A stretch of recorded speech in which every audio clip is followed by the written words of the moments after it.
I'm Maria Menounos, and you're tuned in to AfterBuzz TV, the ESPN of TV talk. Now, let the buzz begin.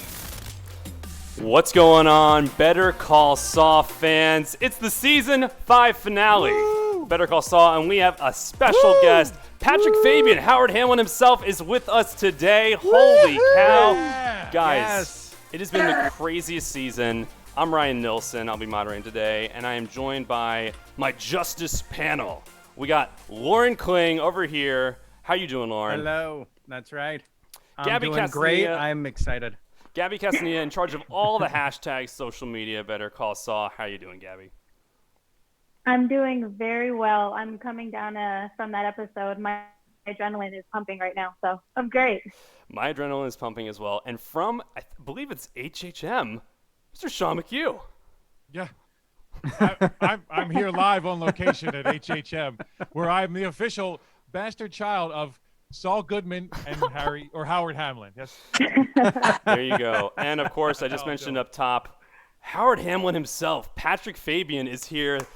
Thank you so much for coming on, Patrick. Let's get this right out of the way. Sean is already not stepping in the doors of HHM wearing that garish tie. So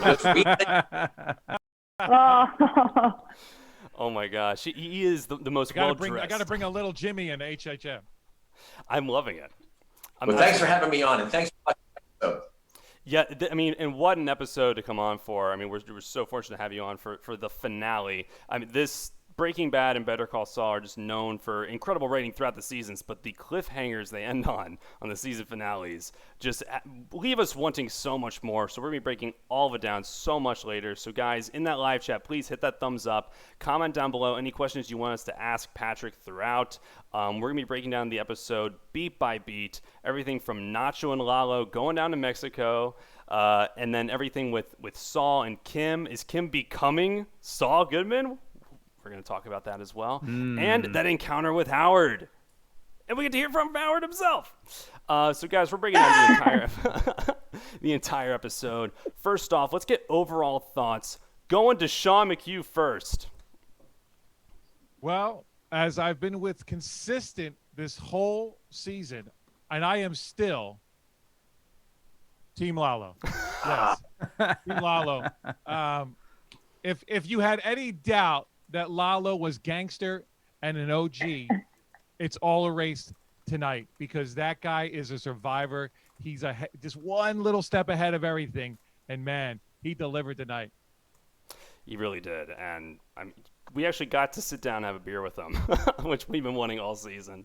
Yeah, right? Gabby, overall thoughts? I thought he slipped up when he left that bathtub open. I was like, oh, he slipped. He forgot. They're going to find him. And that was purposely done, of course. And I was like, yeah, he's too smart. But this episode was amazing. Lalo's face at the end, the very last scene, I said on my Twitter, sums up how season 6 is going to go. I'm guessing, because his face was intense. He was on a mission, and I'm thinking he's going to see Nacho. So I don't know. There's a lot going on, but I really enjoyed this episode. Such a good way to end the season, for sure. Lauren, we've been talking about it all day. I've been talking to Lauren throughout the day on some other shows, and we've just been hyped for this. What did you think? You know what? We hype it so much, but then these are just the perfect kind of chill and smooth endings. Not too much, not too little, just a right amount of OMGs and WTFs to carry us until the next season. We're going to have plenty to talk about now and until season 6 comes around. So much to talk about and so much to surmise. Patrick, I mean, when you get the script for this finale, I got to imagine getting any kind of script from Vince Gilligan, Peter Gould, it's gold. It's just every page you have to wonder what's going to happen next. Is there something even that much more special about the finales? Well, I mean, first of all, hats off to the writers. Absolutely nothing occurs in this world without that great writing that starts in the writer's room, which is very unglamorous. Anybody who's ever written knows that. And the Brain Trust, which is, Vince Gilligan and Peter Gould. Peter runs that writer's room. And I want to point out, this episode is actually Ariel Levine's TV primetime debut. She co-wrote it with Peter Gould. Wow. Oh, wow. Shout out to Ariel. Congrats. Yeah, That's so congrats. awesome. She's at Ariel Levine as well. She's fantastic, and she's been working with the Breaking Bad family for a while. You know, Vince and Peter are really great about promoting from within. Also, they're very female forward, that's for sure. As a matter of fact, I think we have more female writers in the room than men. And this is Ariel's first credit. So all that tense stuff that you see going on is a combination of her and Peter. And in answer to your question, when you get the scripts, you're so excited. I mean, Ray C and I we used to joke in the first 2 seasons. We'd get the script, and the first thing we do is go through to make sure that we weren't dead. That was always the first thing. We would call each other up and say, "I'm not dead. Are you dead?" You know. Nice. And now, look, I'm going to geek out as well because I'm a fan of the show as well. When I sit down and watch it, I'm just like you. I'm like, wow, this is amazing. I still, when I walk on the screen in the show, I go, holy crap, I get to be in this. You know what I mean? So, when I'm in the show, for me, I'm in a nice lawyer show that has some emotional problems. And then when I watch the show, of course, I'm like, what's all this stuff going on in the desert? This is not part of my television. Mm-hmm. There's a lot of stuff going on in the desert, especially this season. Yeah. That's so great to hear. I mean, you gotta love it when it's a pleasure to work in anything in this industry, and when you just love the project you're on, it means that much more. And that's hats off to you. And we had such an awesome scene with you in this episode. You were the focus. The title of the episode is something is it something unforgivable? Yeah. Something unforgivable, yeah. Something unforgivable, and that's in reference to you. It's a reference to Howard. So, I mean, it's just such an awesome time. You had such a big part in this episode. But starting up top, we left off last week with one of the more tense scenes in the entire series with Lalo, Jimmy, and Kim. And we pick up right where we left off, driving away. Oh, my gosh. Just hearing Mike go, yeah, she just saved your life. Guys, right? Thoughts on the aftermath? I'm going to go to Gabby. Just reeling from that intense scene. Yeah, I thought it was funny that Mike pointed that out because you guys all talked about how basically she saved his ass last week. And I was against her saving his ass, but it was needed and necessary because clearly Lalo he listened to her for that. But also, I mean, I want to talk about how Jimmy says, am I not good for you? That was heartbreaking. And that is something that we've all realized throughout this whole series is no, he's not good for her. Kim was such a pure person, it seemed like, and now she's not so pure. I hate to say it, but yeah, that particular part stood out to me the most, at the aftermath. That's so important to realize that after everything happened, is Kim's life worth this? Like going through all of this and putting her through this. So yeah. It's a really important question, and I think it's one that, he was pondering the entire episode. Lauren, thoughts on the aftermath of the Lalo interaction, and also what Gabby was saying. Is he bad for her? We've talked about this all season long is, we're always pontificating on when or how and if Kim's going to go, and then Patrick's character, because we're always basing it off of what we know from Breaking Bad. And we know that those two characters aren't in Breaking Bad. But Patrick, what I've said throughout is I could possibly see season 6 being your character and Ray's character actually living life in the Breaking Bad world, just not at the exact same time. It could be a literal split screen where we see scenes that we've already seen in Breaking Bad, but we see your characters develop. So I think going back to the original idea, it's hard to wonder when and if these characters are going to end or where they're going to go. I'm glad to see that Kim is still around because we weren't sure, especially for Ryan. Yes, that is something that has stressed me out the past 10 weeks. I'm just praying, let her be all right. Sean, the aftermath. I like that Gabby we were all texting during the show, and Gabby pointed out that we had yet another eye hole moment when she looks through her own peephole. So that was being a reoccurring theme here. So I like that she pointed that out. It's very interesting because, it was almost like afterwards Kim was like, okay, no problem. Let's move on. And then Jimmy's like, I don't know where to go from here. Like I literally just almost got you killed. And he has that amazing moment with Mike later on where he says, if anything happens to her, like, and I was like, that's the most heart we've seen from Jimmy, I think, this whole series, really. I mean, you could tell that he really cares about her, and he couldn't live with himself if something happened to her. So do you think, really quickly, do you think Kim is in denial of what happened, or do you think that she's willing to accept what happened because she loves Jimmy and is like, all whatever we go through together type of thing? Well, I don't know, Ryan, you kind of alluded to it in the beginning, man. That the way that she kind of ends this, I don't want to get too far ahead, but yeah, I don't know, man. This is not the same Kim we started with. I'd love to hear Patrick's answer to that question. Mm-hmm. Well, I think Sean is onto something when he says this is not the Kim we've seen before. However, the argument can be very much made, and this goes back to a flashback we saw earlier this season with young Kim and her mom. And Kim has the stoicism to decide to walk with her cello in the rain rather than get in the car. Mom was drunk.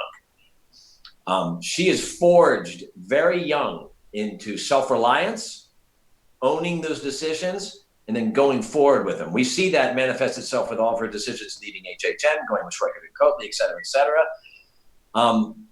I don't think she's in denial about the events that just happened with the cartel. I think doors that have already been opened with her, when her and Jimmy run the Giselle scam in the top of season 3, right? They drink tequila and they run the scam on the guy. That's the first door that gets sort of kicked open a little bit. And I think ever since then, she's been making her own quiet bargain with herself about how she steps away from what we perceive as the truth and the law the way she wants to be.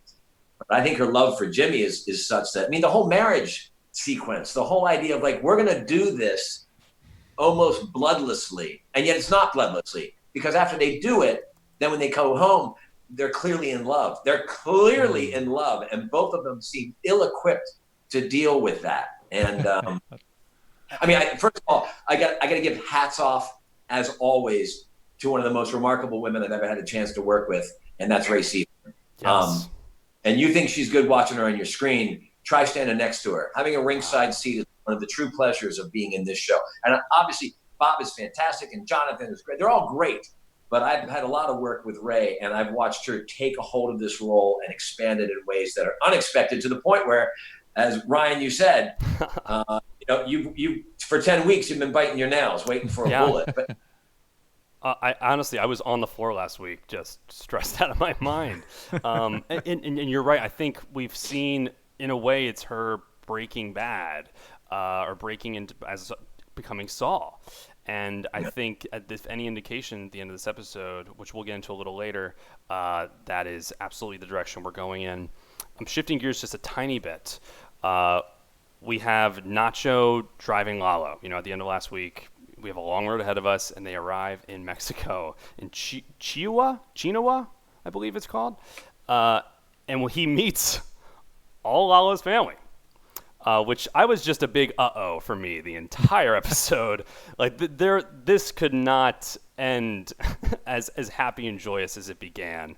Sean, what were you thinking when Lalo, and they enter in a brand new car, mind you, a nice big SUV. What did you think, Sean? Yeah, well, it's funny, like you said, once you introduce the family on this kind of a show, it's not a good sign. It's not good for the family. And then, of course, when Nacho asks the guys on the phone, "Hey, you're only gonna kill him, right?" And then it's just click. Yeah, no, that's not gonna go well. But it's funny because he's got this amazing fortress in house, and it's beautiful. A fortress. It's a fortress, but when you got a guy on the inside unlocking it for you, it's not so fortressy anymore. Yeah, and Gabby, I mean, we see. What's so great about Lalo is he's the guy, he gives off this essence. You want to just sit down and have a beer with him. And then just one little thing, like, why aren't you getting the bags out of my car? And he just snaps at the guy. Gabby, what did you think about this introduction for Nacho to his whole family?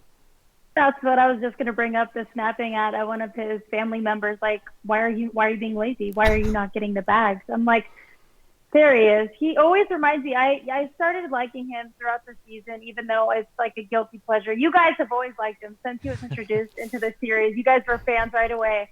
I didn't like him because he is so charming, and that's what's so scary about him. And you see that throughout this whole episode again. But Nacho getting introduced, you guys know how I feel about the character. I love Nacho, and Sean, what you brought up about, how he was on the phone saying, this is going to be clean. No one that's innocent is going to get hurt, basically. And there's a click that just shows the person he is. I mean, yeah, he's thinking of himself as he wants to escape, the cartel and everything. But at the same time, he's thinking of others. And that's why I love him so much. And I was really having a heart attack this whole episode. I was like, I was so worried for his character, but I'm more even worried for his character now for next season. So.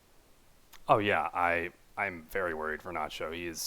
The odds are not in his favor right now. Lauren, Nacho is in the fortress, and it might be more of a prison for him. What did you think?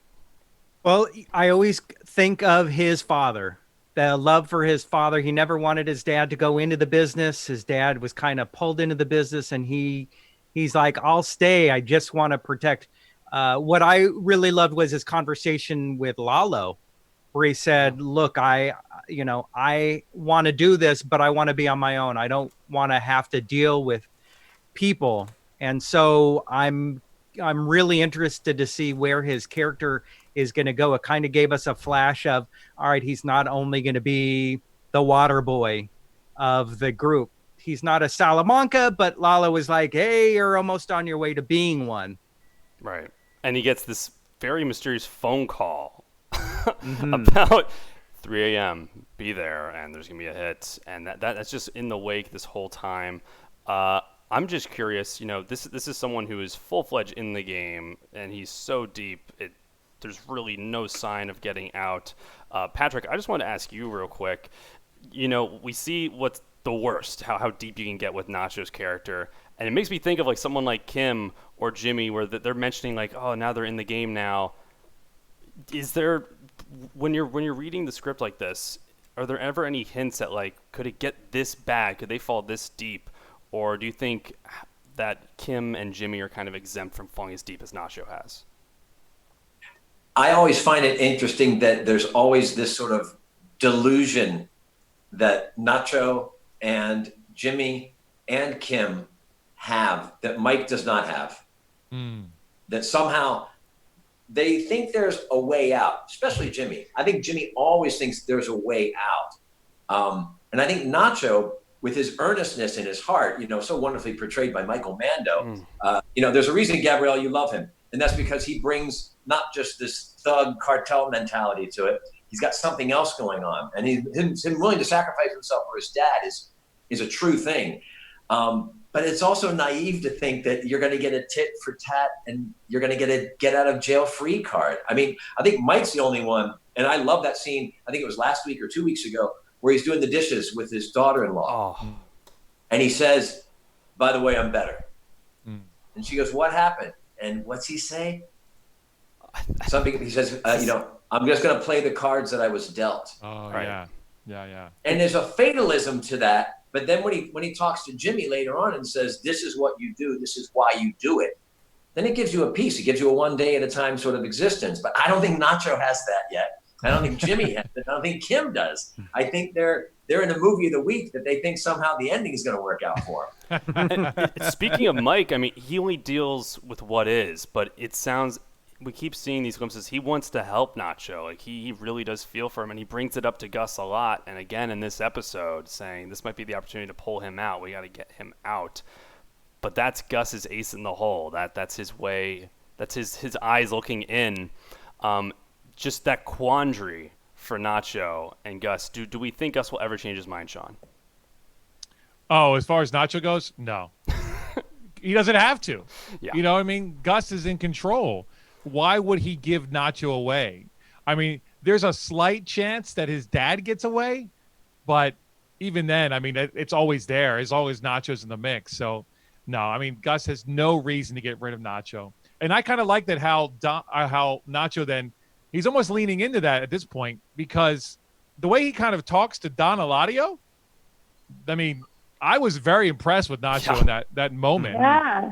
Like really, because you're about to get killed, and at any moment, that's what's great about these guys. They're so fun, and then at any moment, it's like you're dead. It could go 0 to 100 real quick. Yeah, it does. And I like that. Like, you know, he's like, you're going to start a war with the bikers? He's like, no, I'm going to make them start a war with each other. So this, you know, it's just like, again, another layer for Nacho. And, you know, that, you know, he's been very observant this whole time, and he gets how the game works. And, you know, he's just, I think, like everybody, he's just trying to survive. It's such a good scene with Don Eladio, too. And, you know, when we saw in Breaking Bad, Don Eladio, business is business. And he calls Nacho a businessman in this episode. Yeah. So there is that form of respect right there. And they do share a drink. And business seems to be a theme throughout this entire show, really. Lauren, what did you think about that interaction at a very familiar swimming pool, mind you? Yeah, I was just going to say that swimming pool, you're like, I know what will happen there. It did happen. It's hard to not think about that pool because it means so much to all of us who almost grew up with Breaking Bad, which seems like it was so long ago. I remember back when I was in college watching Breaking Bad now. But it's interesting to see Nacho and what you said. He knows that he's stuck there, and we keep wanting Nacho to get away. We keep hoping every episode, oh, Nacho, they're going to release Nacho to go back home. And he's not. He's always with Lalo. And so I love that he finally said, look, this is what I want. This is what I need to do. He's always been that survivor and kind of had that business acumen, but never got the respect to do anything about it. And every time we see something just so bad happen to Nacho or around Nacho with Lalo, it makes us that much more fearful for Jimmy and Kim. So every time it's cutting back, you're just like, oh my gosh, like these people could put them in that much danger. I think we got to get right to the Howard scene, you guys. Like we gotta talk about this with Patrick. Yes. Oh my gosh. I mean, so Kim, obviously he's getting the files, wanting to do more cases, and they run into each other in the elevator. And Patrick, as you always do, so polite, introducing immediately. You learn that she has left Mesa Verde and immediately cling on. Just want to, what was that scene like? And was this an opportunity for Howard to pounce? I thought he was going to offer her a job again, but immediately it was like, no, I'm going to give this detail about Saul. What was it about the revelation that her leaving Mesa Verde, that was his opportunity to reveal this? First I want to go back to that whole scene in the compound is, you know, the swimming pool, same thing for me, man. You see that, and actually I got to visit them on set, and even visiting them on set, I mean, because a lot of crew is there who was there in Breaking Bad as well. Wow. And so you're talking about people who remember like setting up those shots for those seminal scenes as well. So it's really great to be part of that family and part of that time continuum as well. Wow. That's awesome to hear. Yeah, well, you know, we do that a lot. We visit each other on set all the time because we're in Albuquerque together, and then if one isn't working, we'll go out on the set and just, you know, to help each other out, you know, with in Bagman, the one that Vince directed, you know, it's 108 degrees, and they were there for like over 10 days. And so I went out to visit them. Ooh. Yeah. I saw you tweet about that. Yeah. Yeah, but I visited, Howard Hamlin visited. I was there for like 2.5 hours. I'll be over in my air-conditioned Jag. I'll see you guys. There's so many behind the scenes on that episode, Patrick. And yeah, 108 degrees. Just it sounded like the conditions were just a little more excruciating. But the love of the crew, like, what was the atmosphere like on set that day? Well, I tell you what, it really, really determined. And also, you know, Vince was directing. And there's always a special magic dust when Vince is around for all good reasons. And so, you know, nobody complained. Everybody really just, you know, sucked it up and did what needed to be done. I mean, they did the best they could to stack the deck in their favor to be working in the desert, but it was the desert and it was 108 degrees. There's not a whole lot of stacking to be done. And Jonathan Banks and Bob are exposed. They're just out in the element day after day after day. So it's one of those moments where you realize it is a collaborative effort Yeah. So Bob and Jonathan are on camera, but everybody else, there's a crew of 20 to 40 to 60 people who are supporting that, who are also out there. And so, and that's why I felt like, I wanted to go out and just, poke my nose out there. One, to see if they wanted to write a scene with Howard. You never know. And, but mostly the support. Yeah, because we're all a part of it. We're all in it together, which is great. I think I don't know if like in season 3 or 4, Jonathan Banks, we had a split day, meaning that we shot one place, and the other place. So we were at HHM, and Jonathan Banks came in because he had the afternoon's work out in the desert. And so he came into the law office, and he looked around, and we're all there's air conditioning blowing everywhere. There's water within reach. And he just walks in and he goes, "What the fuck? Are you kidding? You're making me go out into the goddamn desert and you're sitting in here drinking water?" Yeah. I love it. Oh my gosh, I never thought of that. him so Yeah, much. you guys have the air conditioning sets, and Oh, yeah. I was like, well, you need to be on the right side of the law. No, don't That's you? right. there you go. That's right. There you go. And we can check out. I'm chunking up way too much time. But okay, so the scene this week in the penultimate, in the 510, look, I think Howard has a soft spot for Kim. He always has. He's had a soft spot for Jimmy. He always has. I know people flip back and forth about what they think of Howard and stuff like that, but I think there's an argument to be made that Howard is the most consistent character in the entire series. He's always been about HHM. He's been consistent with his behavior to Jimmy. Other things have gotten in the way, but he's been very clear since season 4 and 5 now. He's been very clear with Jimmy about what's going on. In the same respect, he loves Kim and he wants Kim to do well. He was bummed out that she left HHM. So when he hears that she gives up Schweikert and Coakley, he knows, just because he's been around the block, he knows the deal. He knows that is a bad life decision. It's a very paternalistic thing to come through, but it's a bad life decision. And he knows where the root of it comes from. He knows immediately. And so that's why he's going to go out and limb. Would he actually offer her a job again? No, he would not insult her with that. He knows that she's already spread her wings and gone. But he is going to give a last chance gambit to have her cut Howard off forever by saying what he says. And revealing it. Sorry, Lauren. Yeah. Oh, I was going to say, it's something about Patrick, about your character. He's likable at points, but he doesn't come across as lovable. And so, and so what's interesting is there's the Namaste license plate, the kind of Zen kind of person, but and when you look at it, your character is very Zen-like in his ways. But again, it's not like we're feeling love for him, and we don't. It just kind of feels like almost a dick. Like the character is a dick.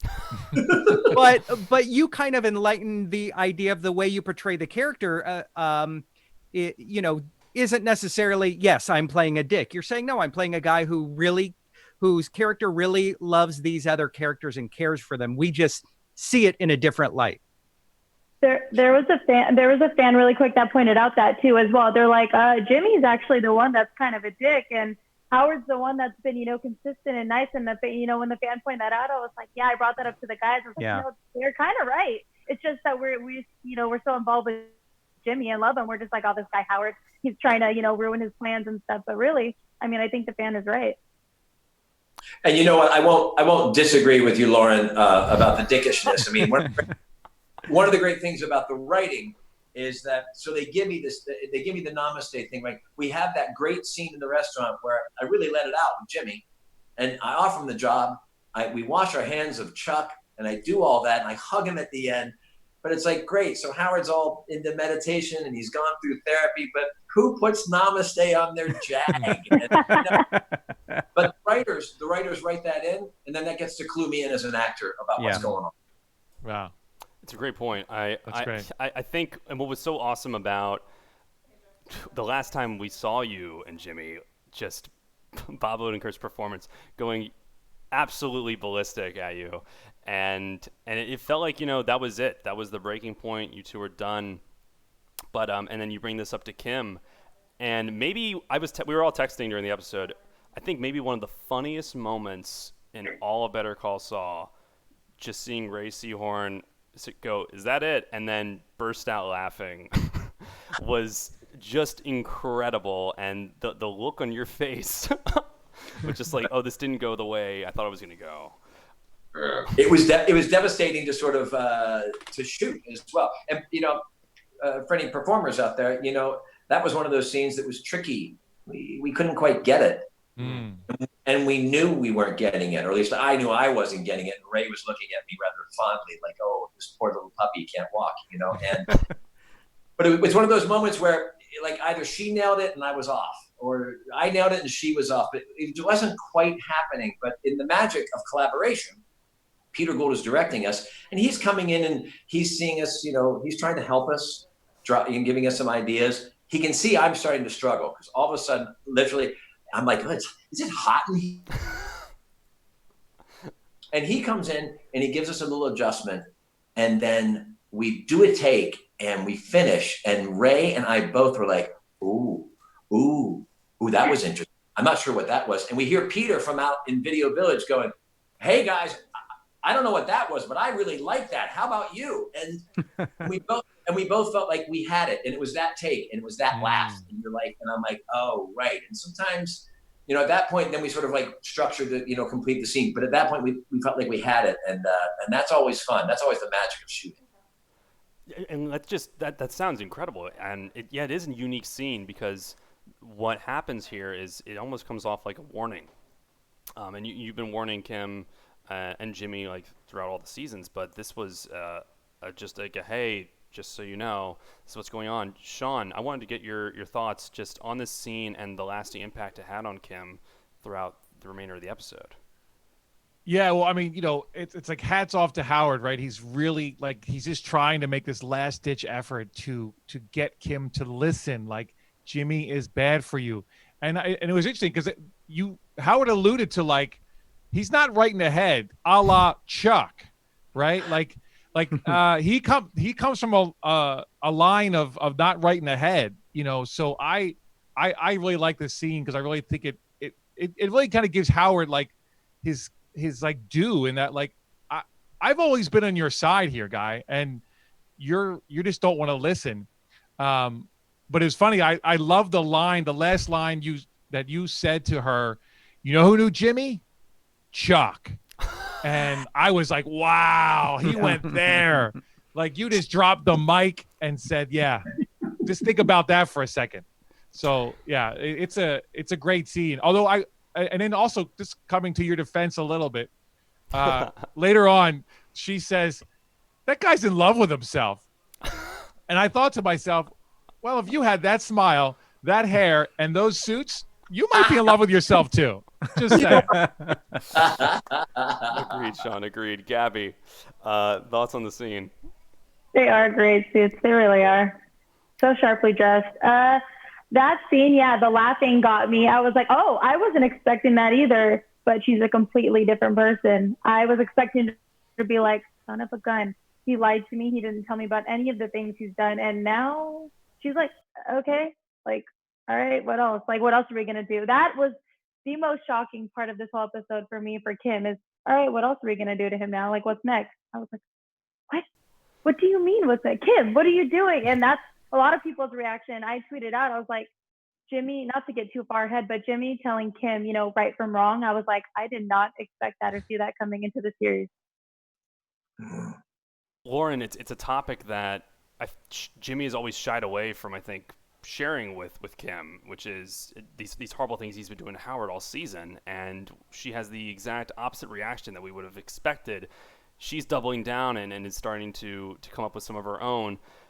Thoughts on I'm just going to call it the or scene.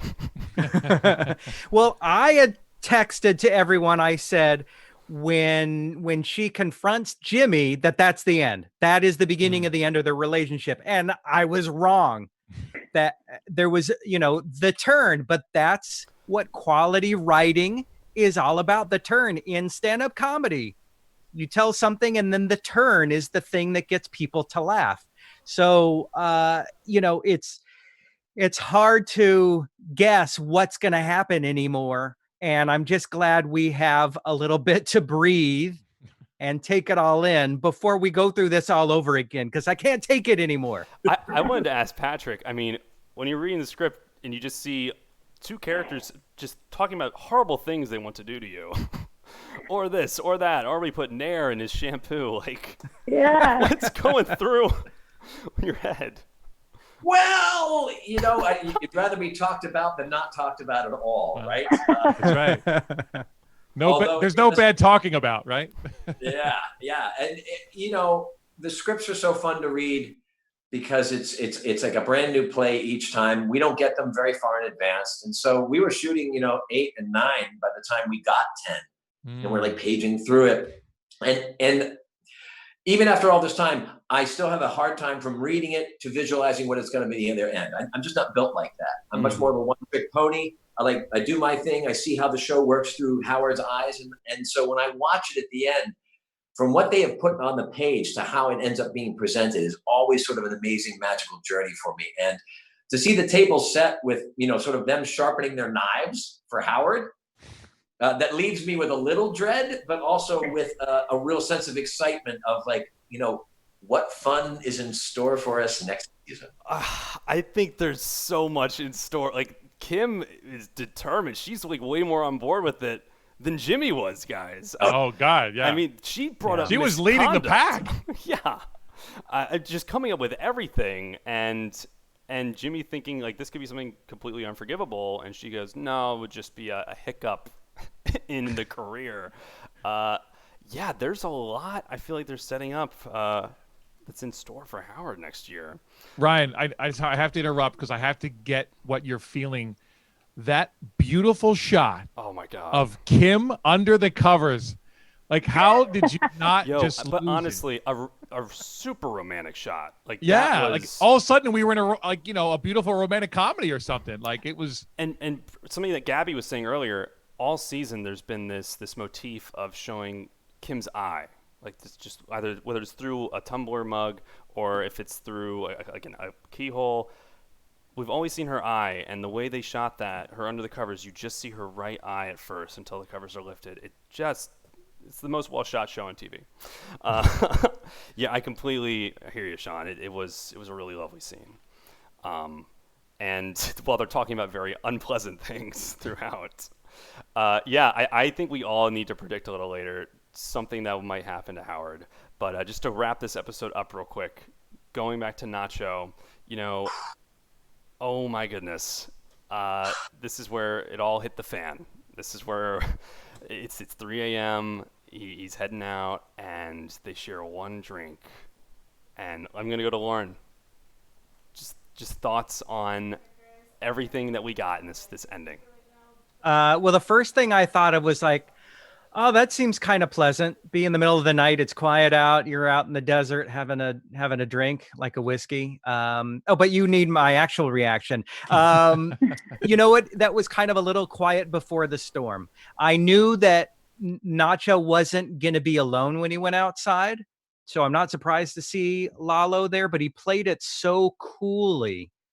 And scared as all F about trying to open seeing him opening the gate. And there's guys just sitting right there. And he's like, okay. It was an amazing scene. And what's great is it builds up so much what ifs for the next season, because now we get to find out what's going to happen to Nacho, what's going to happen to Lalo. And I was even doing some research during the show. The way Lalo gets out of there, he goes through that bathtub, and that's actually how El Chapo escaped a few times whenever his place was raided. Oh. It just shows the research. I mean, are these conversations that are brought up research-wise, Patrick, and at all when you guys are reading through the scripts or in the writer's room? Oh, the writers are meticulous about what they do. And, I know particularly on the law side, all the T's are dotted. I mean, all the T's are crossed and all the I's are dotted. They make sure that that's all. There's actually threads on Twitter that use some of the legal stuff as jumping off points to discuss the law. The show's sort of an aside. But in the same respect, with all the cartel stuff, they find out and they drill down to like what has happened, what's realistic. And then a lot of times they take their own license because they're creative people, and they sort of just go the next step of like, well, if they're doing this, what if this occurred? But you're right about the El Chapo thing, without a doubt. Now, was that actually listed in particular? I don't know. Oh, interesting. Sean, Lalo sees smoke. Your boy, Team Lalo. Team Lalo, yeah, yeah. And I mean, it's just men with guns come in. Did you think for a second Lalo was in trouble? I love how, like, this poor kid who he yelled at earlier, right? Like, he's just going to, like, he's always going to be the one that Lalo's going to go yell at, right? And then, of course, he becomes a shield for a bullet. Wow, that's tough. That's a tough way to go out. Yeah. Getting yelled at and then shot. Boom. It's your fault. It's your fault. It's your fault, and now you're dead. So yeah, though, that he's so good. Like, you know, he takes the frying pan full of grease, you know, uses that, knocks that guy out.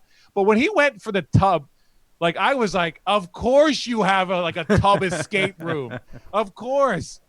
Like, I mean, it was so brilliant. But then the way, like, because, you know, Gabby said earlier, the way that he leaves it open because he knows that he's going to come back because they're going to follow him, and, like, literally, like, they're trapped in there. And it was, again, his genius. It's so good. Gosh. But I got to say, the way the episode ends with him walking off, like, that heavy breathing, and it's just like, Nacho is dead. You know, like, that's all he was seeing in his eyes was, I'm going to get Nacho first and then Gus. Yeah, they might have created the scariest villain in the series yet. Gabby. So good. Thoughts? Yeah, and I thought Gus was the scariest villain, and then here comes, you know, Lalo and takes his place completely. Yeah, it's definitely hinting that he's going to go see Nacho because he looks back at those drinks like, no, where is he at? Where was he in all this? Did he know about it? And that makes me so scared for him. His, like you said, his face at the very end was horrifying. I was like, yeah, you're absolutely right. They've crafted it's this loss, and I even want to. You just mentioned with Gus, you know, the reason Gus is maybe one of the factors for him being as terrifying as he is he's experienced that loss, and that he wants that revenge, and that was with one person in his life, and now Lalo just lost his whole family. Oh my goodness, or a big portion of his family, and the amount of rage, that visible rage, leaving the season off. Wow, one of the scariest villains yet. I mean, Patrick, what does the theme of loss with a lot of the quote-unquote villains of this series, Breaking Bad and Better Call Saul, it's a big theme. And now we have Tony Dalton, friendly Lalo, the worst thing ever that could have happened to him has happened. What do you think is going to happen? What are we going to see from Lalo that we haven't already? I think you've touched on a lot of it. There's a casualness with his violence that is even more threatening than overt violence that gets threatened. When he was in the courtroom initially, and Jimmy was there to get him out, and the family of the boy he murdered is sitting there, and he just sort of looks over in the courtroom and he's like, "Who are those people?" And he's like, "Those that's the family of the boy." And he's like, "Huh?" And it doesn't even register to him. And yet he's smiling and he's okay. And that's that weird thing where you're like, what depths of depravity is he capable of? And like you said, the luggage, when he gets to the compound, that's where you're like, oh, these are his family. And that's how he's treating them. So I agree with you. The look of him leaving and the realization of what's going on, it makes me so tense. It makes me so glad that Howard isn't running meth. That's what I can tell you. Well, you know, speaking of Howard, that was the episode. That was the finale. We're going to do some predictions later, but let's get into this interview. We're going to now be interviewing Patrick Fabian again. Thank you so much for coming on. Yeah. We have a ton of questions for you. Lauren, I actually wanted to throw to you to just kick us off with the first question for Patrick. All right. So, let's see. God, where do we start?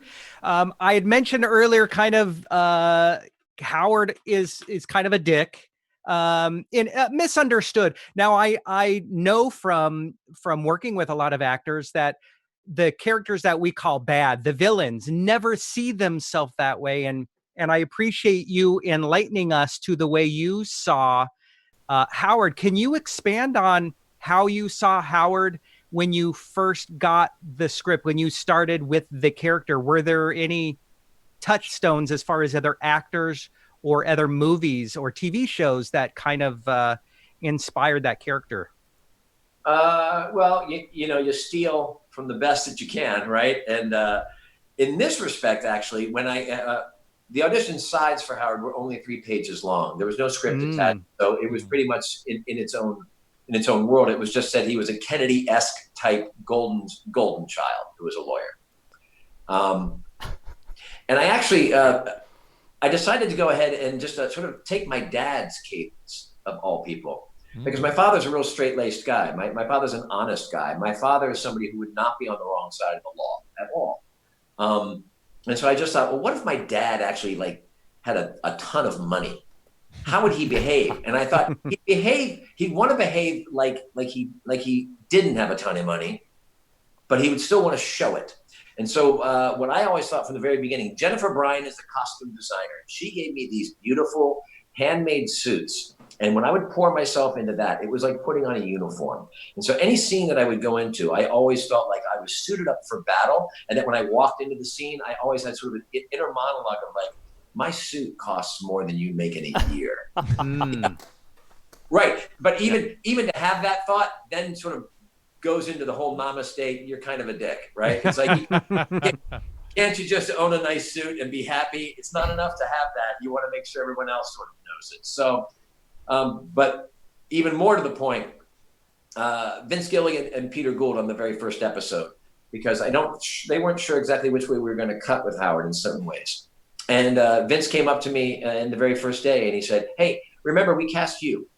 And we cast you for a reason. We don't need to troll our mustaches and say anything about Howard. His actions will speak for himself. And it was a great note to get, because every actor wants to be, I'm the bad guy, you know. And so it was great. So I sort of kept that in my forefront. And from that point on, I was like, Howard's in charge of a law firm and he's trying to keep it afloat, period. Wow. It's the less is more mantra. I think so. Although I'd be more than happy to chew the scenery if given the rein. I had one other question from many things. You got your SAG card from a shampoo commercial. Yeah. Head and Shoulders. Me and Peter Spears played 2 boys walking down through Union Station in Los Angeles, and a pretty blonde girl, as in those shampoo commercials are, walks between us, and we both sort of turn around, and then she has bouncing and behaving hair, and I get my SAG card. That's how I started off in the business. So it was a very fortunate turn of events, and I thank Head and Shoulders to this day. And they brought up shampoo in this episode. It's so fitting. Gabby, did you have any question for Patrick? Yeah, since I'm a huge fan of Mike and Jonathan Banks, he's my favorite. I think he's just such an amazing actor, and the character in the show is phenomenal. I saw an interview where you were talking about how you and Jonathan Banks were just talking about scenes and stuff, and you said, I want to be in a scene with you. And he's like, no, you don't. No, you don't. And I saw that, and I was just wondering, do you want to be in a scene now that it's the last season? I know, because you responded with, oh, you're probably right. I don't. So. Yeah, that was in season 3, and he very much was. I'm like, wouldn't it be great if we had a scene, Jonathan? I was like a high school girl who had just made JV cheerleading. and Jonathan stops me in my tracks and he goes, no, you don't, Patrick. You don't want to. He's right. Although now that we're where we're at, would I like to be in scenes with them? I mean, yes, but here's the thing. The writers have been so good about, they don't do things just as a stunt. They don't do things just for show. They do things because the story requires it and the characters need to do it. And if anything, and I don't know anything because, no one, look, I'm Howard on the show. No one's running their storylines past me, you know what I'm saying? So, but I've often thought, I wonder if Gus needs a lawyer, because Gus is about being legitimately seen all the time in Albuquerque. Oh. So I thought the only possibility, and I said this to John Carlo as well, I said, they're just probably afraid to have both of our suits in the same frame. So. Two very particular people. Yeah. Sean, that would be so cool. That would be amazing, wouldn't it? I mean, that would be. I love that. I love that storyline. So Patrick, we actually have 1 degree of separation. I know a director you worked with twice, Henry Barriel, who also who directed Driver X.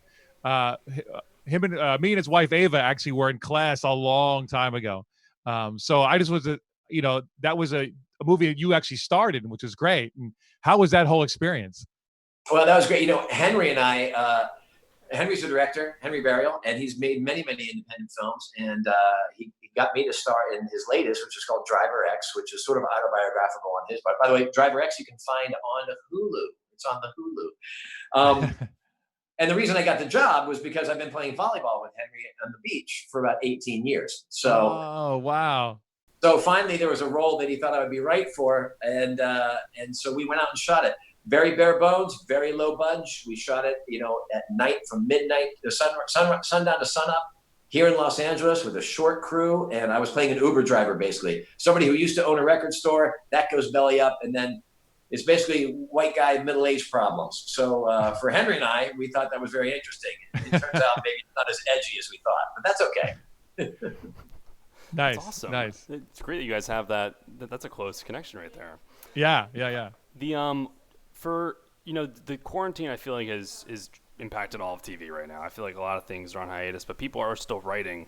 Have there been any rumblings? Have you heard anything writing process or progress for season 6? Well, I'm not talking out of school. The writers' room has been convened, and like all the other writers in the industry, as far as I know, they're still working.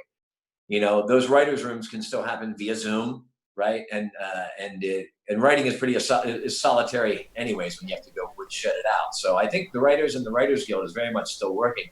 The rest of us who show up on set, that's the stopgap right now, and we're not sure when all going to be safe to get back to work and what work might look like at that point. I think everyone's still sort of figuring that out. Optimistically, people are hoping maybe mid-July, maybe early August, maybe late June. I mean, the news keeps shifting so quickly, it's hard to really say. I mean, the good news is that, we all will get back to work at some point in some fashion, and season 6 will be done. It's not like all of a sudden they're going to pull the plug and not do it. And so that makes me excited knowing that there's this to look forward to when we do get back to work. Yes. I mean, and there were so many people on Twitter, even throughout this episode, that were just explaining how this was a constant. This was something the past 5-6 weeks that they could look forward to each week and just get their mind off what's going on in the world. And I mean, I think there's no greater pleasure like a show can really offer, especially during times like this. I wanted to go right back to Lauren real quick because we have a ton of awesome more questions for you, Patrick. But we were talking the other day about Namaste, which you brought up a few times, and the episode called Namaste. We saw on your Twitter that's a hashtag you use a lot, pretty frequently. Was there a story behind Namaste in your everyday life and the show? I would love to say that my everyday life somehow influences the writers, and they're like, we must use that, but I'm afraid not. No, the Namaste thing is really, it's sort of that. Social media, as we all know, this is not news, can be corrosive, snarky, and awful. It can be a little bit of a hellhole that can really make you sad quickly. And so anything you can do to sort of blunt that or curb that, I think is a good thing. And I think Namaste, I salute the God within you, is at least completely non-offensive to anybody. I think it's a great way to sort of just say, we're all blessed, whatever you believe, however you wish to worship, if you want to worship. And I think it's maybe a nice way to sort of like throw a little positive energy out there when you can on social media. Which by the way, I do that, and of course, never read the comments, but we all do. And the comments, like, what do you mean Namaste? So what are you gonna do? Interesting. You can never win. You can never win on social media. You're always offending. So it's okay. You really can't. Lauren, do you have another question? Yeah. So Patrick, you've played trombone, sang in chorus, you played string bass in the orchestra. You found theater and fell in love. You were in a retelling of Alice in Wonderland. But the one thing you said you have not been able to do that you would love to do is to play a sheriff in a Western. Yeah. What is it about Westerns, and what do you envision for yourself in a Western? Well, I think you're kindly, when you were reading that off, I have been passed around town, and that's true. I've done a lot of different things, but I have never been the sheriff in a Western.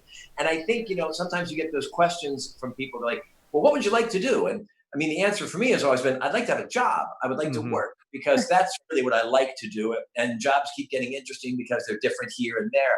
However, you do get typecast. That happens. And I never get to be the guy with the gun. I never get to be the sheriff. I never get to be the good guy, frankly. My mother always says when I get cast in something, she says, "Are you a bad guy again?" So I would love to be in a Western, and I'd love to be the hero, and I'd love to be the sheriff. Unfortunately, most likely because of my career, if I am in a Western, I'll be the guy in a suit who comes in the train from back east to tell the people in town that we just bought it.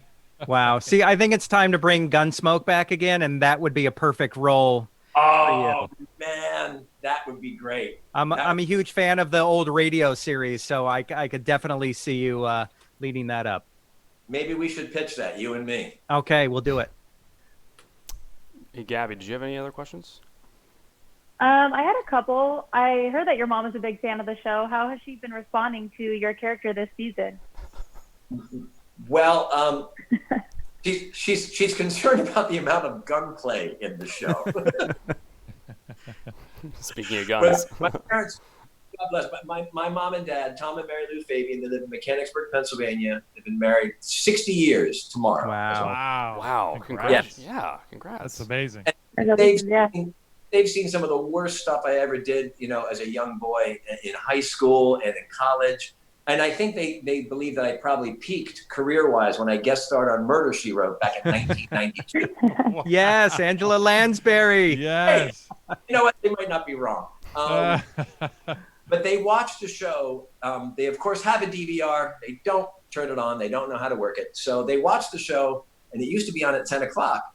And so they're 80 and 85. That's late on a Monday night. So what I know happens is they get comfortable. The show comes on. They have no idea what's going on. Of course, they never watched Breaking Bad. And then at 11:05, they call me. And they've called me every night after every show. Oh, my gosh. Wow. My mother will call, and invariably it goes something like this. "Hi, Pat. Well, we saw the show. You looked good. Are you going to have any more to do next week?" Wow. You're like, yes, Mom. It's never going to be called Better Call Howard. You've got to get used to it. Maybe one day. Maybe. I mean, might be a spinoff. Who knows? That'd be cool. Everyone on Twitter, actually, a lot of people on Twitter are talking about Kim having a spinoff. There was quite a few tweets about that. I mean, and that would be a possibility of you being in there. So, but back to Howard also, I was wondering something that obviously, when you and Jimmy got into the argument, it kind of addressed it, but I wanted to know throughout the whole series, like your character, does he actually care about Jimmy, and has he cared about Jimmy? And if Chuck wasn't around, do you think, how he said, it was Chuck, that's why I didn't really hire you, and that's why I didn't go through that. Do you think that they would have had a better relationship? I always wondered, was that genuine like there, or was there I was never really a fan of Jimmy. Absolutely. He's been a fan of Jimmy from the beginning. He nicknamed him Charlie Hustle. I go back to that. I think it's season 1 where, he gets the law degree, right? He passes the bar. And there's that wonderful scene that they shoot. It's in a dumb show, right? It's silent. It's me coming in and taking the cake, asking everybody to leave. And I let him down to let him know that he's not going to be working at HHM. And it's one of my favorite scenes because we actually did we did the dialogue. We did the scene. But we just, never, we just show the dumb show on it. But he's always been paternalistic for him. He's always wanted to help him out. Chuck was in the way. And then we've watched Howard grow in figuring out that, he shouldn't have done that.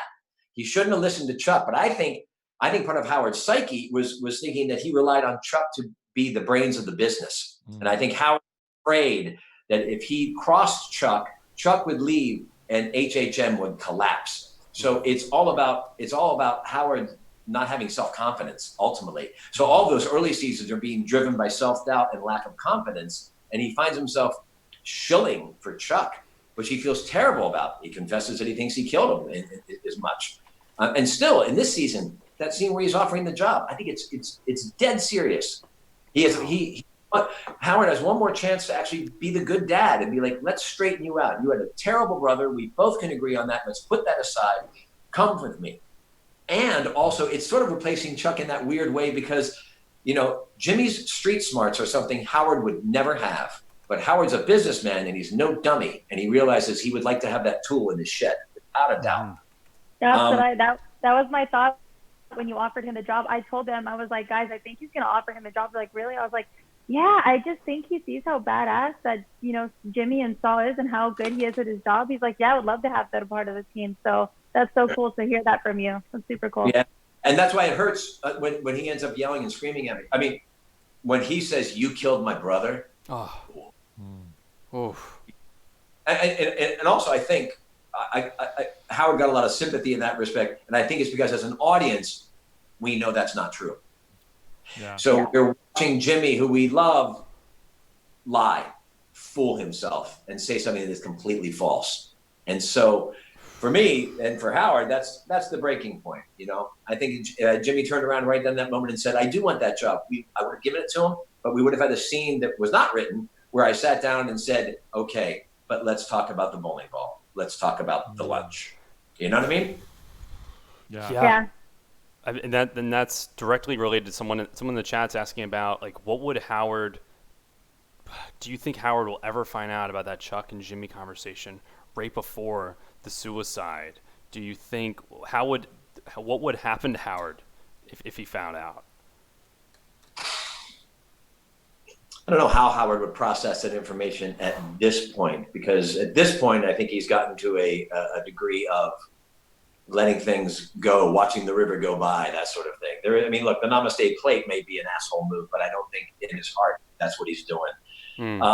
I don't think he'll ever find that out because I don't know. How do you have a conversation again with somebody the way that Jimmy and I ended that last conversation? It's a great question. Yeah. Sean. Although I will say, you guys, you know, you've come back from a lot, so there's hope. There's still hope. There's always hope. Are we ready for predictions yet? Because I have crazy predictions, but go ahead, Sean. Final question, Sean. Just real quick. So obviously we have another season of Better Call Saul. What else is in the pipe for you? Like what else can we look forward to catching you in coming up? Like I said earlier, you can catch Driver X, independent film on Hulu. Yeah. Also, I did 4 episodes of Carol's second act just in the spring before everything got shut down, and that's coming back in the second season. I might be on that. And also, I'll be on the second season of Special, which is on Netflix. We were in the middle of shooting that when production stopped, so that will also start up when we get going back again. So, got a bunch of things, you know, and as every actor is doing now, they're all of a sudden deciding, hey, maybe I should write. Awesome. We are hearing that a lot. Guys, now let's get into our prediction segment. It's the season finale. Season 6, we know it's coming. It might be a little longer than we expected, but we have that to look forward to. I'm going to Lauren first. Predictions. Yeah, you know, I've been talking a lot how I think it's going to be kind of a split screen kind of season, whether that's literal or figurative, where some of the characters from Saul are going to be in the Breaking Bad world.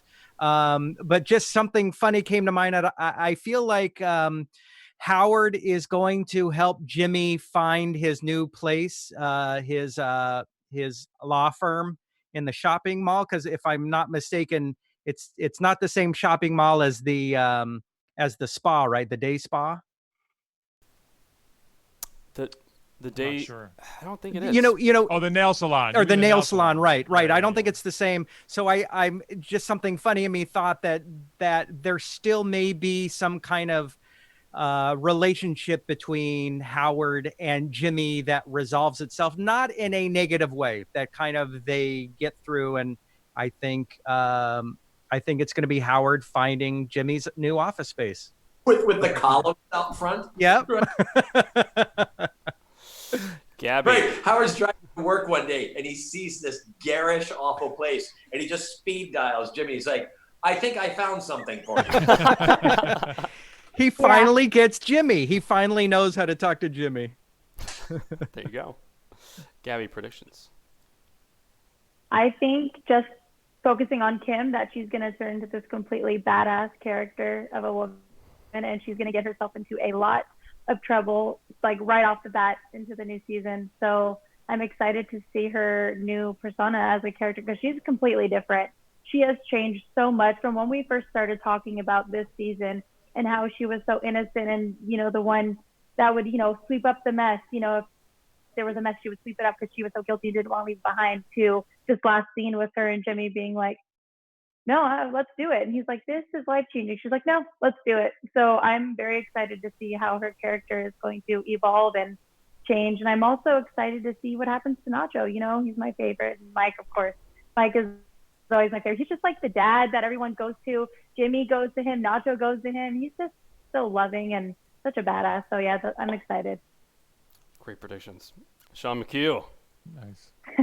Well, it's funny. Just to go with Kim for a second, I think it's very interesting. We had talked about that Mesa Verde was her Saul, and now she's literally gotten rid of it, and she's more Saul than ever. Which is a very interesting point that I thought of. But as far as predictions go, my boy Lalo is going to wreck some havoc.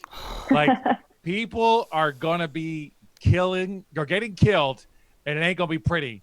I'm going to predict a standoff between Lalo and Gus. It's going to be insane. And then just for today, because of, our very special guest, I'm going to amend my team name for today. Team Hamlin. Team Hamlin. Team Hamlin. Nice. Incredible. My quick prediction, I think that they are going to take Howard to court and fake him triumph for misconduct. I think that Kim has a goal now, and it is against Howard of all people. Patrick, anything you can predict for us for next season? Well, one, I have no idea. One of the joys is right, and so they're going to do what they're going to do. But two, there's two things that you guys said there that made me go, huh. One, Lalo is going to wreak havoc, and I just thought, I hope violence doesn't visit Howard. That would be so unpleasant. And then the second thing I thought was like, suing. Oh my gosh. Are they actually going to make Howard Hamlin practice law during this series? That would be very interesting, don't you think? Wow, that's true. Yeah. That's so funny. I never noticed that. And I don't know if anybody does realize this, but Hamlin is the actor who was on LA Law, another show about law that I used to practice. I also, Patrick, I made the announcement that Gus Frings was an actual fries and onion rings thing you could buy at Jack in the Box back in the day. So, I remember Frings. Yeah, so I'm thinking that the names in this series have double meanings. Well, I can tell you, it is based on Harry Hamlin. Absolutely. Yes, I won. Yeah, I guess. No, Vincent Peter loved Harry Hamlin. It was sort of their tip to LA Law. That's awesome. And only what can be a show business moment. I found myself at the Chateau Marmont for a party for an awards show, and I'm standing there, and the crowd is mingling and partying, and I look across, and 5 feet away from me is Harry Hamlin. Wow. He's Hamlin. I'm thrilled. He's Harry Hamlin. So I want to go say hi, but I'm not sure. And he looks and he catches my eye and he walks across. He goes, "Hey, man, I just want to say I love your work on Better Call Saul." And I was Wow. So, of course, like two very secure men, we immediately took selfies for about 5 minutes. Nice. That's full circle. That's completely full circle there. Patrick, thank you so much for coming on. So cool. Just some quick predictions from the chat. Keith Nilsson, prediction Lalo kills Kim. That would be horrible. Oh, my gosh. And half of ABQ and half in Omaha. Wow. So exciting. What an amazing season. Patrick, thank you so much again for coming on the Better Call Saul After Show. We really appreciate Thank it. you. Love your character and work. Thanks, Patrick. We're wrapping out. We're out of time. Lauren, That, right? Namaste. namaste. Lauren, where can people find you on social media? You can find me on Instagram at Lauren Kling, LORENKLING, and also Mondays afternoons for the PBS show World on Fire. It's a good show. Gabby Castanilla, where can people find you? Yes, Gabriella Castanilla on Instagram, Gabriella with 2 L's, and my last name is Castania, and Gabby Castanilla on Twitter. Sean McHugh. At Sean Star 75 on the gram, Gorilla Suit Sean on Twitter, and a various amount of different after shows. Mrs. America, Run. Just go to the YouTube page and you'll catch me there all the time. And Patrick, where can fans follow you on Twitter, Instagram, social media? On IG, it's Mr. Patrick Fabian, and on Twitter, it's Patrick Fabian.